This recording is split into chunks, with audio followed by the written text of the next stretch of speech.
Halo, selamat pagi. Selamat pagi Rini, apa kabar? Baik Uki, baik sekali hari ini. Dan Kamu juga, gimana? Alhamdulillah baik juga. Kita harapkan juga pemirsa yang di rumah nih juga dalam keadaan sehat. Pastinya dimanapun Anda berada, berjumpa lagi dalam program TVR 09 bersama dengan saya Suki Abdu dan juga rekan saya. Saya Rini Reski dan dalam 30 menit ke depan pemirsa kami akan sajikan kepada Anda sejumlah berita nasional khususnya dari sudut pandang DPR RI sebagai referensi Anda dalam memahami dinamika politik, ekonomi, sosial, dan juga budaya di Indonesia. Dan pemirsa TVR Parlemen inilah TVR 09 selengkapnya.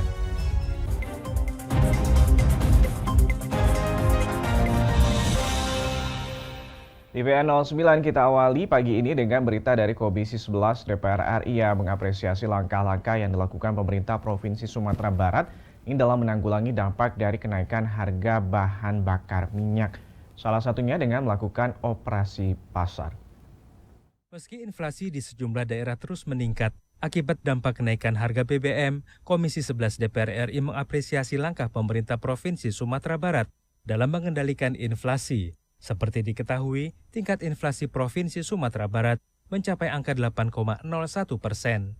Wakil Ketua Komisi 11 DPR RI Fatan menegaskan, DPR bersama pemerintah bertekad secara serius untuk menekan dan meminimalisir dampak yang terjadi akibat kebijakan kenaikan harga BBM. Ia mengapresiasi operasi pasar yang dilakukan oleh Pemprov Sumatera Barat, sejalan dengan Peraturan Menteri Keuangan, yaitu 2% dari dana alokasi khusus atau DAK harus digunakan untuk meminimalisir dampak kenaikan harga BBM. Langkah-langkah Pemda, Pak Gubernur datang, kemudian Kepala Perwakilan Bank Indonesia, kemudian dari Kepala Kemenku, Provinsi, Pajak, semua telah melakukan langkah-langkah yang cukup bagus, operasi pasar, apalagi ada PMK baru yang 2% dari DAU harus dilaksanakan untuk meminimalisir dampak-dampak dari kenaikan BBM. Artinya apa? Kebutuhan pokok, pendidikan, kesehatan, dan sektor transportasi harus menjadi concern kita bersama. Bagaimana dampak ini bisa kita minimalisir sekecil mungkin. Pak Gubernur melaporkan angka inflasi sudah turun, kemudian langkah-langkah besar misalnya sektor pangan, jagung, daging, ayam bisa kita produksi secara massal dan juga berlebih sehingga masyarakat tidak khawatir dengan stok pangan. Karena situasi dunia yang dengan begitu maka kita harapkan tercapai dengan bagus. Mario, TVR Parlemen melaporkan. Berita selanjutnya pemirsa, dari Undang-Undang tentang Hukum Acara Perdata di Indonesia saat ini masih menggunakan produk kolonial. Untuk itu perlu dilakukan revisi dan Komisi 3 DPR RI pemirsa berupaya menyerap masukan dari berbagai pihak sebagai upaya meningkatkan pembangunan hukum nasional. Rancangan Undang-Undang Hukum Acara Perdata dihadirkan untuk memberi kepastian hukum dan keadilan.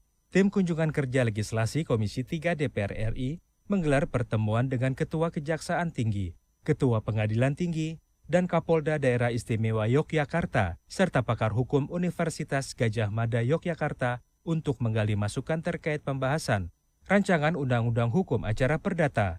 Ketua Komisi 3 DPR RI Bambang Wuryanto mengatakan, sebagai pelaksana undang-undang, kejaksaan, kepolisian, dan pengadilan perlu didengar masukannya. Jadi jangan sampai ada yang ngomong lagi bahwa di DPR tidak pernah ini membahas undang-undang diam-diam, enggak ada. Itu Anda keliru, karena semua dilaksanakan dengan peraturan perundangan yang ada.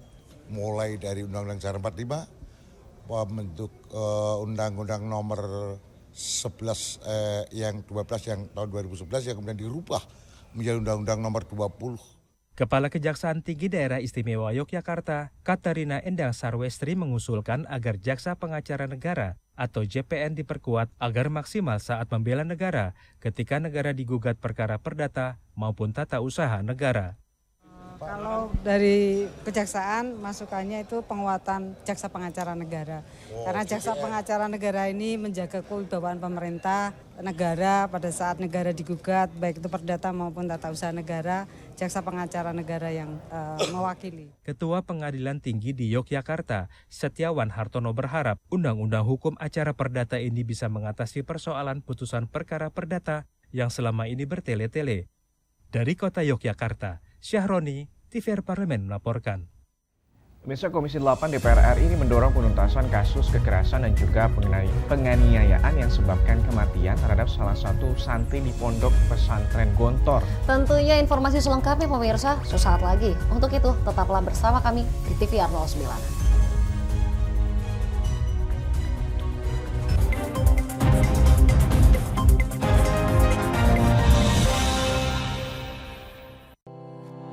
Tugas dan fungsi DPR RI sangat penting bagi negeri ini sebagai pengemban amanat rakyat.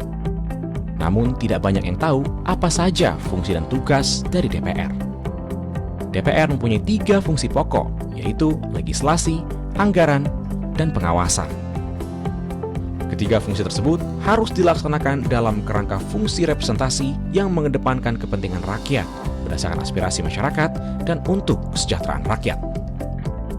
Dari fungsi legislasi, DPR RI mempunyai tugas dan wewenang untuk menyusun dan menetapkan program legislasi nasional bersama dengan pemerintah, menyusun dan membahas rancangan undang-undang, menerima rancangan undang-undang dari DPD, membahas rancangan undang-undang yang diusulkan oleh Presiden ataupun DPD, menetapkan undang-undang bersama dengan Presiden, menyetujui atau tidak menyetujui peraturan pemerintah pengganti undang-undang yang diajukan Presiden untuk ditetapkan menjadi undang-undang.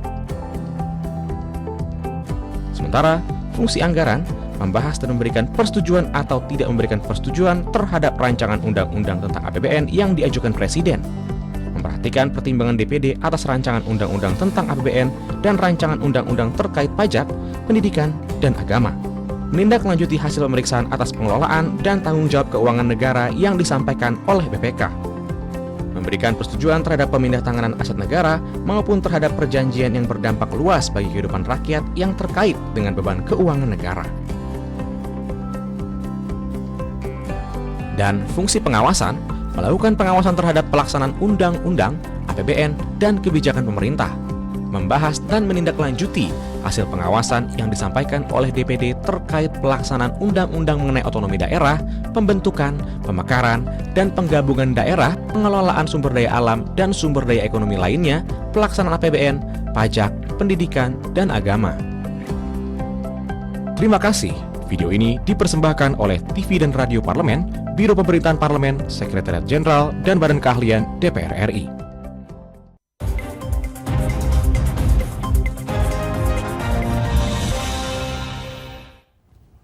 Kembali di TVR 09. Ya pemirsa, ini terkait dengan kasus kekerasan yang mengakibatkan kematian santri di Pondok Pesantren Gontor. Komisi 8 DPR RI mendorong upaya penindakan hukum yang transparan untuk mencegah persepsi buruk terhadap dunia pesantren. Berikut informasi selengkapnya. Terkait kasus kekerasan yang mengakibatkan kematian santri di Pondok Pesantren Gontor, Komisi 8 DPR RI mendorong upaya penindakan hukum yang transparan untuk mencegah persepsi buruk terhadap dunia pesantren. Wakil Ketua Komisi 8 DPR RI Aceh Hasan Syazili mendorong penuntasan kasus kekerasan terhadap santri yang mengakibatkan kematian. Penuntasan kasus ini akan mengembalikan kepercayaan publik terhadap dunia pendidikan di pesantren. Aceh Hasan menegaskan kekerasan bukan budaya pesantren. Saya kira untuk kasus yang terjadi di salah satu pesantren besar di Jawa Timur ini, sebaiknya saya kira harus diusut secara tuntas, agar tidak menimbulkan kecurigaan, dan saya yakin bahwa sekali lagi pesantren tidak pernah mengajarkan kepada santri-santrinya untuk melakukan kekerasan, karena Islam tentu mengajarkan kepada kita untuk bersikap lemah lembut ya. Sementara itu, anggota Komisi 8 DPR RI John Kennedy Aziz mendesak oknum yang melakukan penganiayaan harus ditindak tegas. Ia meyakini pondok pesantren tidak mengajarkan kekerasan. Ya, saya pikir Kementerian Agama harus melakukan pengawasan yang lebih dalam.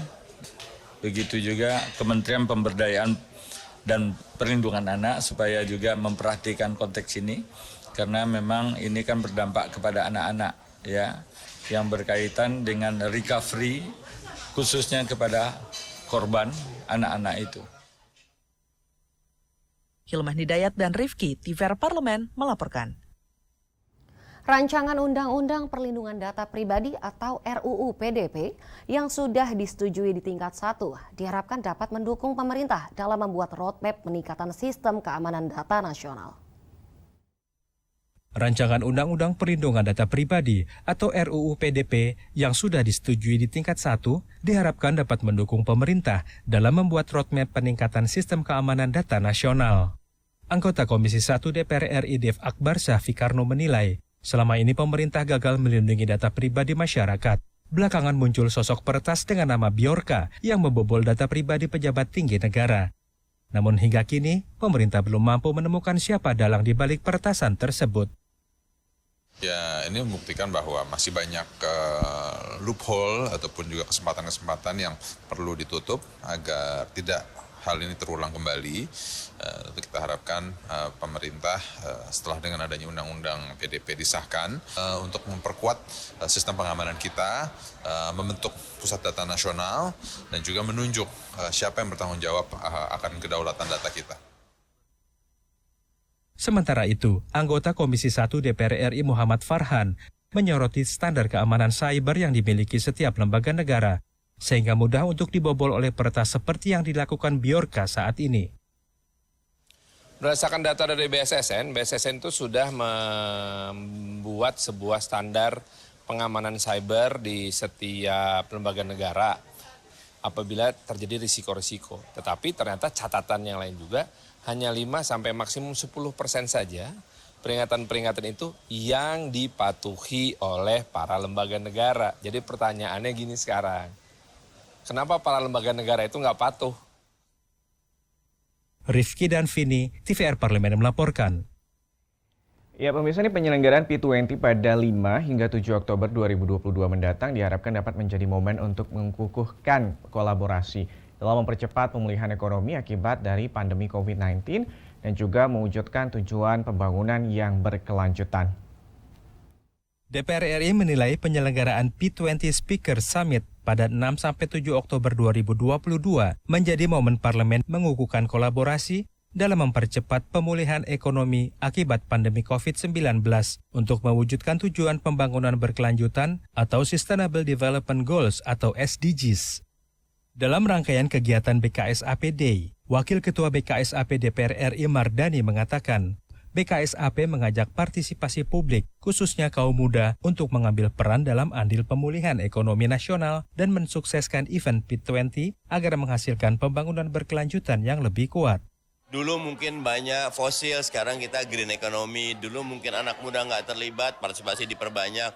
Dulu mungkin desa kurang, nah itu yang kita perkuat. Dan mudah-mudahan di P20 kita bisa menghasilkan rekomendasi untuk sustainable recovery dalam kerangka people participation yang lebih kuat. Sementara, Wakil Ketua BKSAP DPR RI Hafiz Thohir menyebutkan, masalah lingkungan hidup menjadi salah satu poin dalam isu strategis pada P20. Dengan penyelenggaraan P20, Hafiz berharap menghasilkan komitmen yang lebih kuat dalam isu lingkungan hidup. Perusahaan lingkungan kita kenakan cukai, ya ada carbon tax, kemudian kita sudah buat undang-undang cukai plastik, kemudian juga kita buat pencemaran lingkungan terhadap pertambangan dinaikkan kontribusi setoran kepada PNBP-nya kepada negara. Komitmen kita untuk perbaikin iklim dan lingkungan, sehingga inilah yang dikatakan green economic. Arif Naka, TVR Parlemen melaporkan. Pemirsa, ketahanan pangan ini menjadi salah satu poin penting dalam agenda pembangunan saat ini. Capaian tersebut ini diasumsikan akan menentukan kesejahteraan masyarakat Indonesia di masa depan. Tentunya informasi selengkapnya pemirsa sesaat lagi. Untuk itu, tetaplah di TVR 09.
Virus corona menjadi perbincangan dunia. Beberapa negara sudah terjangkit. Ribuan orang di Indonesia terkena virus ini. Kita perlu antisipasi dengan melakukan hal berikut. Cuci tangan dengan sabun dan antiseptik. Gunakan masker atau penutup mulut saat bersin dan batuk. Masak telur dan daging hingga matang. Hindari kontak dengan hewan. Tidak saling berjabat tangan. Tidak berinteraksi dengan penderita. Jika memiliki demam tinggi, batuk, pilek, gangguan pernafasan, sakit tenggorokan, dan letih lesu, segera periksakan ke dokter. Waspada virus corona, cegah penyakit sejak dini. Dipersembahkan oleh TVR Parlemen, Biro Pemberitaan Parlemen, Sekjen dan DK DPR RI.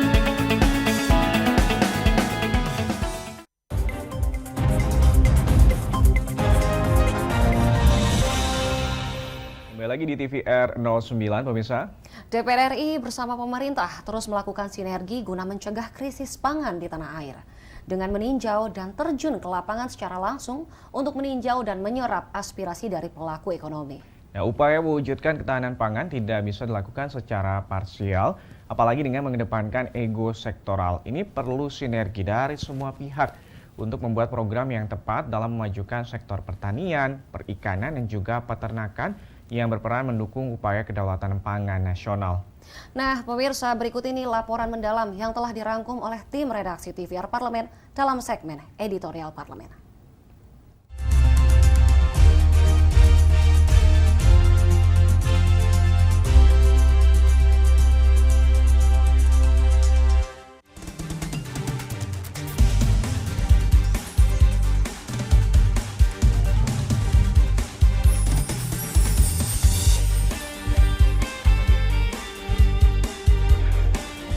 Komisi 4 DPR RI mengkritisi persoalan food estate yang belum memberikan hasil maksimal untuk penguatan lumbung pangan nasional. Untuk itu, Komisi 4 meminta pemerintah mengkaji ulang tata kelola dan perencanaan food estate. Ditemui di Gedung Nusantara 2 DPR RI, anggota Komisi 4 DPR RI Suhardi Duka menilai perencanaan dan tata kelola food estate sebagai lumbung pangan nasional belum dikaji secara matang sehingga mengalami kegagalan. Untuk itu, ia meminta pemerintah mengkaji ulang perencanaan food estate dari hulu hingga hilir, baik pada aspek sumber daya manusia hingga mekanisme tanam. Nah, yang food estate ini kita buka lahan di ratusan ribu hektar, tapi tidak ada yang mengelola. Nah, bahkan tenaga kerjanya didatangkan dari berbagai daerah, dan itu digaji dan lain sebagainya. Terus sudah itu proyek hilang, sudah hilang itu program. Dengan demikian ya akan terjadi mangkrak seperti itu. Jadi sekali lagi kami katakan kaji ulang dulu food estate ini karena sudah triliunan yang masuk. Bahkan sekarang juga dana DAK itu dialokasikan kepada daerah yang orientasi ke food estate. Ini juga keliru. DPR RI bersama pemerintah terus melakukan sinergi guna mencegah krisis pangan di tanah air dengan meninjau dan terjun ke lapangan secara langsung untuk meninjau dan menyerap aspirasi dari pelaku ekonomi. Ditemui saat mengunjungi nelayan dalam Festival Ikan Tuna di lapangan Ipot Tapa Gorontalo, Wakil Ketua DPR RI Rahmat Gobel mengatakan perlu solusi tepat untuk mencegah dampak kemerosotan ekonomi akibat krisis pangan dunia. Dalam mewujudkan ketahanan pangan kita, membahas dan menyelesaikan persoalan yang dihadapi oleh para nelayan maupun para petani semuanya. Karena jangan sampai maksud tujuan kita baik, malah jadi ada hambatan yang membuat produktivitas kita tidak meningkat dan kualitasnya yang dihasilkan juga tidak lebih baik. Belum lama ini, Komisi 6 DPR RI mendukung penyertaan modal negara atau PMN bagi BUMN Pangan ID Food dalam rangka menjaga stabilitas harga kebutuhan pokok dan mewujudkan program ketahanan pangan nasional. Anggota Komisi 6 DPR RI Herman Hairon menyatakan, PMN bagi ID Food harus dapat mewujudkan ketahanan pangan nasional melalui program inklusivitas bagi petani, peternak, dan nelayan. Upaya ini juga diharapkan dapat menghidupkan kembali BUMN pangan yang lebih memiliki peran dalam menyediakan kebutuhan pangan masyarakat dan turut membantu menjaga angka inflasi nasional tetap terkendali. ayo berikan dong perhatian khusus, fokus kepada BUMN pangan ini. Selain menghidupi BUMN pangan, berperan aktif pada masyarakat untuk bisa menjaga tingkat inflasi sesuai dengan daya beli masyarakat. Sehingga alangkah baiknya PNM nanti jika ada tambahan, kan tadi ada usulan tambahan 7, sekian triliun dari nilai investasi 5,7 triliun itu kan ada tambahan. Ya dialokasikanlah di situ untuk BUMN pangan. Apa yang menjadi prioritasnya? Ya prioritasnya kita lihat apa yang sekarang menjadi urgensi di masyarakat. Sementara itu, anggota Komisi 6 DPR RI Gede Sumarjaya Linggih berharap PMN bagi ID Food dapat meningkatkan peran petani sehingga mampu menciptakan ekosistem pangan yang terintegrasi. Di sisi lain, ID Food juga memiliki peran yang penting dalam menjaga kestabilan harga serta rantai pasokan pangan. PMN ini sebenarnya kan diperlukan sekali oleh ID Food karena di situ ada tentang bagaimana nanti mengatur perdagangan kita terhadap pangan, kemudian bagaimana menumbuh kembangkan daripada hasil-hasil panen kita, tapi harus dibarengi juga dengan memberikan bantuan, memberikan pemberdayaan di lain sektor, terutamanya di sektor pertanian guna meningkatkan ketahanan pangan kita. Upaya mewujudkan ketahanan pangan tidak bisa dilakukan secara parsial atau sendiri-sendiri, apalagi dengan mengedepankan ego sektoral. Perlu sinergi dari semua pihak, baik DPR, pemerintah, dan BUMN sektor pangan, untuk membuat program yang tepat dalam memajukan sektor pertanian, perikanan, dan peternakan yang berperan mendukung upaya kedaulatan pangan nasional. Tim Liputan TVR Parlemen melaporkan.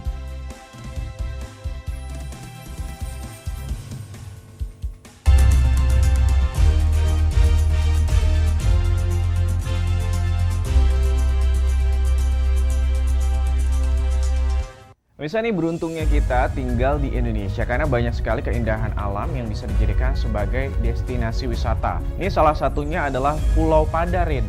Nah, ada apa nih di Pulau Padar, Ruki? Tentunya informasi selengkapnya pemirsa sesaat lagi. Untuk itu, tetaplah bersama kami di TVR 09.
TVR 09. Nah, Uki tadi ngomong soal Pulau Padar nih ya. Pulau Padar merupakan salah satu pulau terbesar yang terletak di jajaran kawasan Taman Nasional Komodo. Tentunya selain Pulau Komodo dan Pulau Rinca.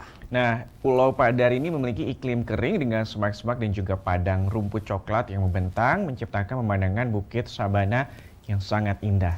Pemirsa, berikut liputan selengkapnya mengenai Pulau Padar dalam segmen Intips, Informasi dan Tips.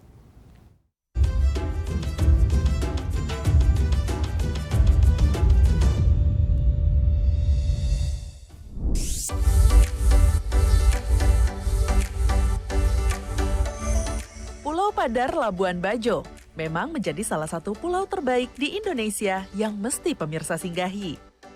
Dengan pemandangan alamnya yang begitu memukau, Pulau Padar layaknya seperti Pulau Purbakala ketika dilihat dari atas. Pulau-pulau yang terletak di Nusa Tenggara Timur perlahan memang menjadi tujuan yang begitu hits. Karena banyak dipromosikan melalui media sosial, salah satunya ya Pulau Padar ini. Pulau Padar merupakan pulau terbesar ketiga yang ada di dalam kawasan Taman Nasional Komodo. Dari 3 pulau utama di Taman Nasional ini, Pulau Padar menempati posisi terakhir soal luas wilayah setelah Pulau Rinca dan Pulau Komodo. Daya tarik utama yang dimiliki oleh pulau ini tentu saja pemandangan eksotisnya. Pemandangan ini akan berkali-kali lipat lebih cantik ketika pemirsa berada di puncak bukit. Sejauh mata memandang, pemirsa akan disuguhkan dengan keindahan padang sabana yang luas dan laut biru yang cantik. Topografi yang dimiliki pulau ini juga sangat unik. Dikelilingi oleh 4 teluk dalam, menjadikan pasir pantai yang dimiliki pulau ini hadir dalam berbagai warna. Pemirsa bisa menemukan pasir putih, abu-abu, sampai pasir berwarna merah muda, walaupun dominan pantainya memiliki pasir putih yang lembut. Daya tarik berikutnya adalah jumlah anak tangga yang ada di Pulau Padar. Memang untuk sampai ke puncak bukit, pemirsa harus menaklukkan beberapa anak tangga. Sebenarnya tidak ada yang tahu sih berapa jumlah pasti dari anak tangga yang ada, namun diperkirakan jumlahnya mencapai lebih dari 300 anak tangga untuk sampai ke puncak bukit. Sesampainya di puncak bukit, pemirsa akan disuguhkan padang rumput coklat yang menjadi ikon dari pulau ini. Bukit terjal yang berpadu dengan padang rumput tentu akan membuat siapapun terpesona. Dan pesonanya ini akan berkali-kali lipat lebih cantik jika pemirsa menikmatinya dari puncak bukit. Walaupun memberikan efek gersang, hampir seluruh bagian daratan di Pulau Padar ditutupi oleh rumput coklat ini. Jika disandingkan dengan birunya lautan, maka akan menjadi perpaduan yang sangat luar biasa. Bahkan, inilah yang berhasil memikat wisatawan dari luar negeri untuk mengunjungi pulau yang terletak di Labuan Bajo ini. Jika sudah berada di Taman Nasional Komodo, rasanya sayang ya jika hanya mengunjungi Pulau Padar. Pemirsa juga wajib mampir ke Pulau Komodo, di mana pemirsa bisa melihat secara lebih dekat kehidupan komodo di habitat aslinya. Taman Nasional Komodo merupakan rumah bagi sekitar 2.500 komodo. Pokoknya pemirsa akan terpukau deh melihat langsung hewan purba dengan panjang 3 meter dan berat sekitar 70 kg yang masih ada sampai sekarang.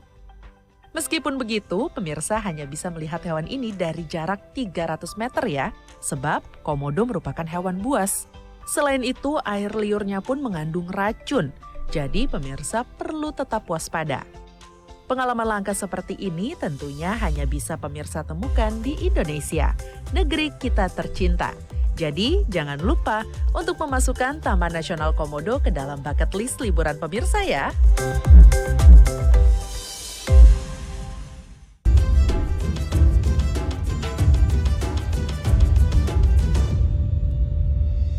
Wah, seru banget kalau Rini tadi cerita 2021 terakhir ke sana ya. Iya, betul sekali. Semoga nih bisa kesempatan juga pemirsa juga menjadi salah satu bucket list kunjungan wisata di Pulau Padar. Dan di penghujung acara kami informasikan kepada Anda agenda DPR RI pada hari ini Rabu 14 September 2022. Nah, pada pagi hari ini pada pukul 10 waktu Indonesia Barat, Komisi 5 DPR RI akan mengadakan rapat dengar pendapat dengan Dirjen Perkeretaapian dan Dirjen Bina Marga dengan agenda pembahasan terkait kecelakaan kendaraan di perlintasan jalur kereta api. Lalu ada juga Komisi 6 DPR RI yang akan melaksanakan rapat dengar pendapat dengan Dirut PT Taspen. Dan juga pada siang hari ini pemirsa pukul 14.00 Komisi 5 akan mengadakan rapat dengar pendapat dengan Dirjen Bina Marga dengan agenda membahas jaringan jalan tol seluruh Indonesia. Juga ada Komisi 7 yang akan mengadakan rapat dengar pendapat dengan Dirut PT PLN.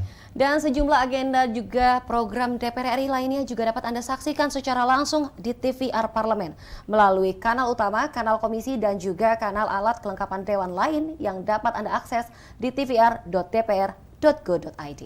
Pemirsa TVR Parlemen, demikian TVR 09 edisi pagi hari ini. Kami ingatkan untuk tetap waspada pada persebaran virus COVID-19 dan tetap patuhi protokol kesehatan. Segenap kru TVR Parlemen yang bertugas hari ini mengucapkan terima kasih pemirsa telah menyaksikan TVR 09 pada pagi hari ini.